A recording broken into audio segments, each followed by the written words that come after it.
Hi, welcome all to eMath. So this is a free initiative for all SSLC students of Karnataka. Please make use of it. Okay.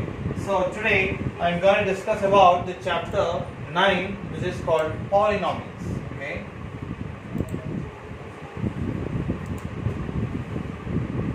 Yes, polynomials. So by looking at the word, we might have studied, in the previous grades that something like monomial, binomial, trinomial, and then polynomials. You might have studied these things, right? And we all know what is meant by these words, right? What do you mean by monomial? An expression that's having only a single term, that's called a monomial, right? And what is a binomial? An expression having two terms. Trinomial, three terms, and polynomial, many terms, right? Many terms. So according to your syllabus, according to your grade, the word polynomial is something which has a polynomial in the variable x has 4 different types. Okay, what are those? And the question is now, what are those kinds of polynomials? Firstly, as I told you, we have 4 types of polynomials, right? And that's given by your first one, and that is about linear polynomial. Then the second one, quadratic polynomial. The third one is about cubic polynomial, and the fourth one is about biquadratic polynomial. Okay. So these are the 4 types of polynomials. Okay. Let's define one after the other now. So let me define what is a linear polynomial. Okay. So linear polynomial is one in which always it can be written in the form of ax plus b. This is the first one, is what I am saying now. Okay. Linear polynomial is one in which it can be written in the form of ax plus b for every a not equal to 0. This is what it means. And any polynomial which can be written in this form will be called as a linear polynomial. For example, we can take like something 3x plus 5. This is a linear polynomial. This is one of the example for a linear polynomial. Okay. And then coming to the second one, we have quadratic polynomial. Any polynomial which can be written in the form of ax square plus bx plus c will be called as a quadratic polynomial, provided a should not be equal to 0, and the rest of the things, anything it can be. Okay. And then for example, if you want to give here something 2x square minus 3x plus 1, this is example for a quadratic polynomial. Okay. And then coming to the third one, cubic polynomial, any expression which can be written in the form of ax cube plus bx square plus cx plus d, provided a not equal to 0. So this kind of a polynomial will be called as a cubic polynomial, because we have the highest degree as 3 here, right? Okay. So for example, something like this, x cube minus 2x square plus x plus 1. So this is an example for a cubic polynomial. Okay. And then coming to the fourth one, biquadratic polynomial. Biquadratic polynomial is a polynomial in which it can be written in the form of ax power 4 plus bx cube plus cx squared plus dx plus e, provided a not equal to 0. Okay. So this is an example. This is a standard form of a biquadratic polynomial. For example, something like this, x power 4 minus 1. This is an example for a biquadratic polynomial. Okay. And the rest of the terms are absent here. We only have the constant term and the highest degree, that is x power 4. Okay. So this is what the 4 types of polynomials is all about. Okay. Now let us know about how to find the degree of a polynomial. So degree of a polynomial is something which is having the highest power of that particular polynomial, right? Suppose if you are going to take this equation, this example, we can easily see that the highest power of x is having its 2, because here we have x power 1 and here we don't have x only, right? So since the highest power is 2 here, the degree of this polynomial is 2. Okay. We can easily say that for a linear polynomial, the degree will be, for a linear polynomial, degree will be 1, and for a quadratic polynomial, the degree will be 2. For a cubic polynomial, the degree will be 3, and for biquadratic polynomial, the degree will be 4. Okay. So whatever the highest power of x that is present in that particular polynomial will be called as the degree of polynomial. Okay. This is what it means. Suppose if you take something 1 minus x cube plus x square. Okay, this is also a polynomial example. Okay, can you just determine what is the degree of this polynomial? Since we have the highest power of x is what, 3, right? So its degree will be 3. Okay, the highest power of x in this whole polynomial, if you look at it, it is 3, the highest polynomial. So the degree will be equal to 3. Okay, so that's what it means. And then there is one more concept of this chapter called zero of a polynomial. Okay, let's know about it now. Okay, what is zero of a polynomial? Suppose if you take a linear polynomial, for instance, I'm going to take, okay, any linear polynomial like something like 2x minus 1. Okay, what is zero of this polynomial? If somebody asks you what is the zero of this polynomial, then what we just have to do is that take 2x minus 1 and equate this to 0, and then find the value of x. That will be the value of 0 of a polynomial. Okay, so 2x minus 1 is equated to 0, so that what we get, 2x equal to 1 and x will be equal to 1 over 2, 1 by 2. So 1 by 2 is the 0 of the polynomial 2x minus 1. Okay, this will be the 0 of this polynomial. So whatever the given polynomial, you just have to equate it to 0 and then solve for the value of x, so that would be the 0 of this particular polynomial. Okay, and the question is now, why do we call it as the 0 of a polynomial?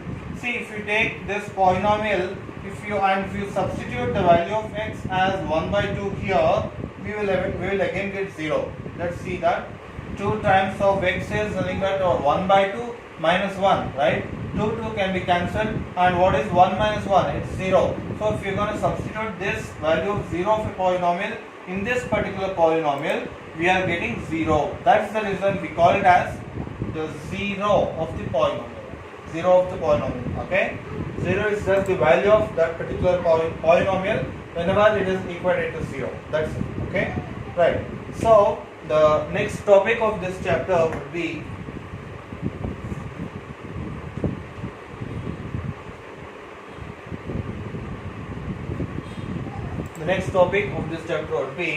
how do you find out for any given kind of a graph of a function, does it have 1 0 or 2 zeros or 3 zeros or so on like that? How do you just find out that? We'll come to that now. Okay, so given any graph, consider this particular graph, y-axis, this is our y dash, this is our origin, x dash. Okay, see something, the polynomial curve is going like this.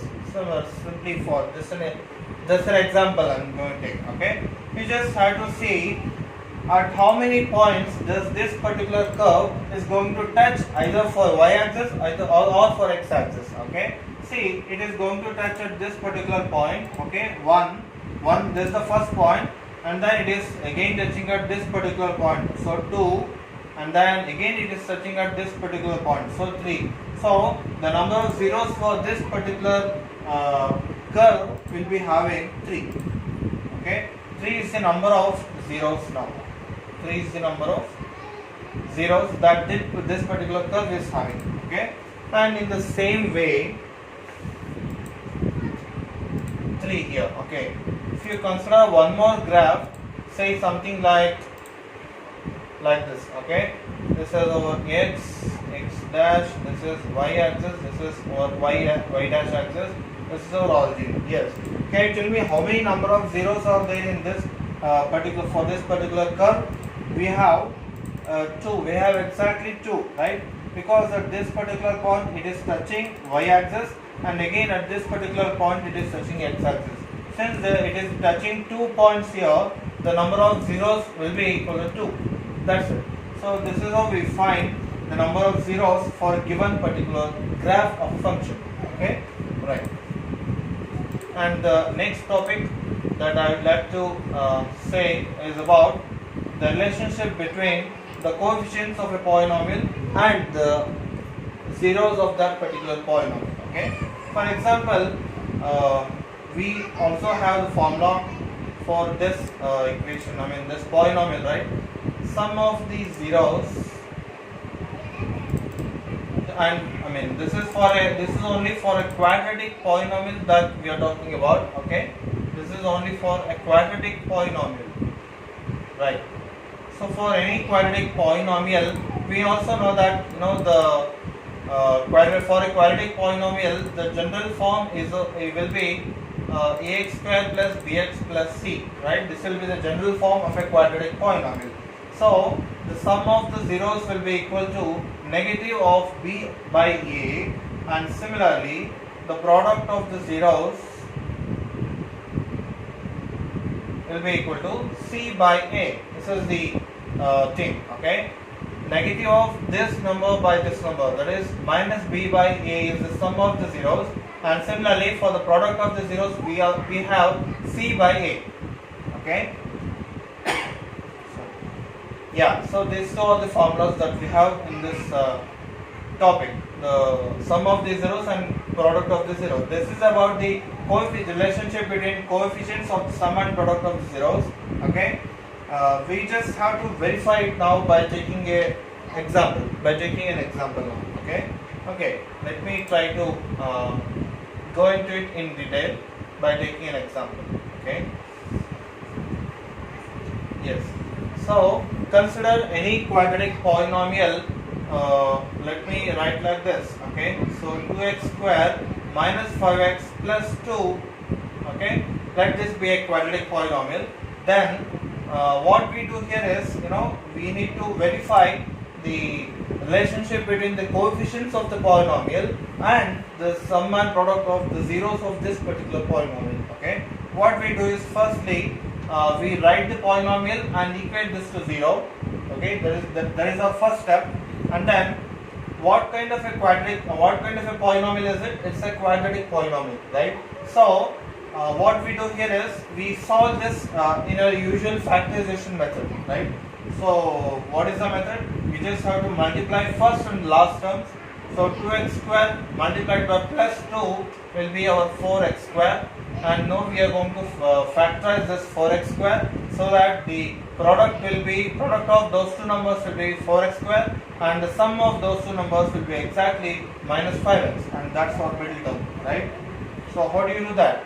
So the factors are, I can directly tell it as 4x and 1x, provided there is a negative sign in the middle term. So we have minus 4 and minus 1, right? So how do you factorize it? 2x square minus 4x and minus 1x, that is, only this 5x can be splitted like this, like this, minus 4x and minus 1x. Okay, and then this write the last one as it is, equal to 0. Then by comparing these two terms, we have 2x as the common factor, the largest common factor. Then the remaining term would be x minus 2, and again if you look at the last term, minus 1 will be the common factor. Again the common factor is found to be x minus 2, and that will be equal to 0. Now we have got x minus 2 as the common thing, and then the remaining would be this one, the terms you are remaining outside the brackets, right? 2x minus 1, and that should be written in one more pair of brackets, that will be equal to 0. So if the product of these two terms will be equal to 0, that means that either x minus 2 should be equal to 0, or 2x minus 1 should be equal to 0, right? So x will be equal to 2 here, or x will be equal to what? Here 1 by 2 we get, right? So these two are called the zeros of this particular polynomial. This polynomial. Okay. Okay, right. So let me verify the coefficients and the sum and product of these zeros now. Okay. See, this is the sum is what I am doing now. So 2 is one of the 0, and 1 by 2 is one of the another 0. 2 plus 1 by 2 is how much? If you take the LCM, it is 4 plus 1, that is 5 by 2 is what I am getting now, right? Just right here, equal to 5 by 2, right?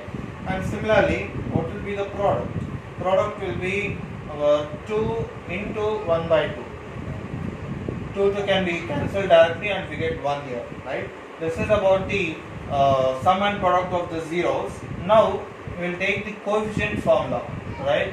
I mean the relationship between the coefficients of the zeros formula. Okay, the sum, as we know that sum is given by the formula minus b by a, right? So in this particular polynomial, if you are going to just compare this polynomial with the standard form of a quadratic polynomial, what we get is ax square plus bx plus c. This is the standard form. Okay, we get a value as equal to 2. Okay, b value is equal to minus 5 and c value is 2, right? So by taking these values here, by substituting the values of a, b, c, what do we get? Minus as it is, and the value of b is 5, minus 5. Minus 5 by a is 2. Minus of minus will be positive, 5 by 2 is what we get. And the similar way, we find the product as well. Product is given by c by a, right? The value of c is 2 and the value of b is also 2. So 2 by 2 is equal to 1. See, you can easily see that, whatever the sum we find for the number of zeros here, and for the sum and product, for both sum and product we find by using the relationship between coefficients is exactly the one and the same, right? 5 by 2, 5 by 2. Here we have got 1, here also we have got 1. This is how we verify that the relationship between the number of zeros, relationship between the coefficients of the number of zeros here and then using the formula is both one and the same. Okay. Now, after this we have last topic. The last this one. What do we call the last topic of this chapter is about dividing the polynomials, right? Dividing the polynomials and then verifying about the the division algorithm. Verifying the division algorithm. Okay.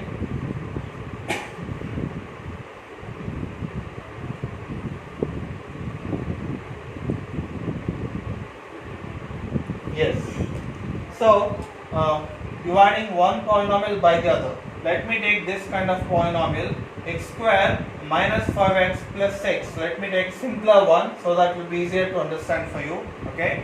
So let this be a polynomial called as p of x. P of x denotes a polynomial in the variable x. That's what it means. Okay. P of x is, let this be a polynomial, and there will be some other kind of polynomial also called as something like p of x and then f of x. Let me call it as f of x. Okay, a polynomial f in the variable x. Okay, let it be equal to some x minus 3. Okay, we will have to divide these two polynomials now and then verify the division algorithm. Okay, yes, and the quotient, we need to write the quotient and remainder as well, right? So the quotient and polynomial is q of x, it is denoted by, and the remainder of x is r of x, it is denoted by. It is denoted by q of x and r of x for quotients and the remainder respectively. Okay. Yes. Now we will take like this: x square minus 5x plus 6 is to be divided by that x minus 3. Right. So if one polynomial is divided by the other polynomial, remember always that this should always be in a proper manner, right? Right from the eldest one, right from the biggest term to the smallest term, right? It means in the decreasing order it has to be, right? See, there is x square term, this is the highest among all these terms, and then we have x term, then we have constant term, right? So x square, x and constant term. So this is in proper order. And the same way, this should also be in proper order. Since this is a linear polynomial, we can always say that x is the only highest degree we have. So we have x term and the constant term, right? So we have always in the positive. It is always present in a proper manner. So we can directly divide it like that. Okay. So we have x square here. Always see the first term at the beginning. Okay. We have x square here and we have x here. Just think of a term that is to be multiplied to x to get x square. I mean to say that what should be multiplied to x to get x square. It directly you can say that x, right? So that x into x will be x square. So x should be multiplied to x to get x square, right? And if you write x here, that should also be multiplied with this term also, right? So minus 3 multiplied by x will also be equal to minus 3. I mean minus 3x, right? Then put a line here, change the signs by looking at the term which we have just written here, right? We have positive sign here, so make it negative. We have negative sign here, so make it positive. The opposite ones, okay? Then the first term will be cancelled directly. And then by looking at the second term, we have here is minus 5x and plus 3x. Whatever the sign that we have written inside the brackets, that is the sign which should be considered. Okay. So what is minus 5 and plus 3 is minus 2x. Okay. After writing the remainder, bring down this plus 6 here so that the term becomes minus 2x plus x. Okay. And then think of the first term again. We have x here and here we have minus 2x. So what should be multiplied to x to get minus 2x? Minus 2 should be multiplied, right? So minus 2 into x will be minus 2, and then minus 3 into minus 2 will be positive 6 plus 6. And then put a line and then change the signs first. We have negative sign here, so make it positive. We have positive sign here, so make it negative. Then you can cancel these two terms, and 6 minus 6 will be again cancelled, and no term is left out with in the remainder, so we will write 0 as the remainder. Okay. So now what we have here is our quotient is what is the answer is all about, right? So it's x minus 2. So you can directly write it as x minus 2, and r of x will be equal to here. This is 0. That's it. So this is how we divide the two polynomials and write its quotient and remainder. Alright. So now how do you verify this division algorithm, what I said, right? So division algorithm is all about saying that the dividend polynomial. Dividend polynomial is our p of x that will be equal to the product of quotient times the f of x, that is divisor plus remainder. This is what it says, right? So let me verify that. P of x is our x square minus 5x plus 6, that will be equal to q of x is our x minus 2 multiplied by f of x is our x minus 3 plus the remainder is 0, right?